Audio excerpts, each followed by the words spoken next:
వల్లభనేని వంశీ, యార్లగడ్డ వెంకట్రావుల మధ్యన ఓ రకంగా ఉప్పు నిప్పు లాంటి సంబంధం. యార్లగడ్డ వెంకట్రావు వైఎస్ఆర్ కాంగ్రెస్ పార్టీ తరపున ఉన్నటువంటి సందర్భంలో తెలుగుదేశం పార్టీ తరపున అప్పుడు వల్లభనేని వంశీ గెలుపొందారు.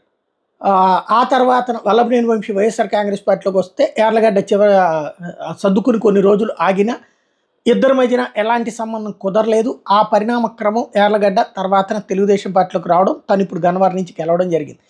వల్లభనేని వంశీని అక్కడి నుంచి తరిమేస్తే ఖచ్చితంగా గన్నవరం తను పర్మనెంట్గా ఒకనాడు గద్దె రామ్మోహన్కి శాశ్వతం, తర్వాత దాసరి బాలవర్ధన్ దాసరి కుటుంబానికి అది శాశ్వత నియోజకవర్గంగా ఉండేటువంటి పరిస్థితి. మధ్యలో వచ్చినటువంటి వాళ్ళు వెళ్ళిపోతున్నటువంటి పరిస్థితి కాబట్టి ఇప్పుడు వల్లభనేని వంశీని అక్కడి నుంచి తరిమేయాలని చాలా కసిగా నిర్ణయించుకుని ఉన్నారు, కఠినంగా వ్యవహరిస్తున్నారు. అందులో తెలుగుదేశం శ్రేణులందరికీ కూడా వల్లభనేని వంశీ మీద తీవ్ర ఆగ్రహం ఉంది, చంద్రబాబు గారికి కూడా తీవ్ర ఆగ్రహం ఉంది. కాబట్టి వల్లభనేని వంశీ అనుచరుల మీద ప్రభుత్వానికి ఇప్పుడు వరుసపెట్టి ఫిర్యాదులు అందుతున్నాయి. యార్లగడ్డ ఓ ప్రజా దర్బారు ఏర్పాటు చేస్తే ఎమ్మెల్యేలతో పాటు కలెక్టర్ కూడా ఫిర్యాదులు వచ్చినాయి. చెరువుల్లో మట్టి తవ్వకాల అవినీతికి పాల్పడ్డారని, ఎస్సీల భూమిని దౌర్జన్యం చేసి లాక్కున్నారని ఇందులో ఫిర్యాదులు. వంశీ ఆయన అనుచరులు స్థిరాస్తి క్రయ విక్రయాల్లో వసూళ్లకు పాల్పడ్డారని, నకిలీ పత్రాలతో మా భూములు రిజిస్ట్రేషన్లు చేసుకున్నారంటూ ఇట్లాంటి కంప్లైంట్స్ అన్నీ వచ్చినాయి.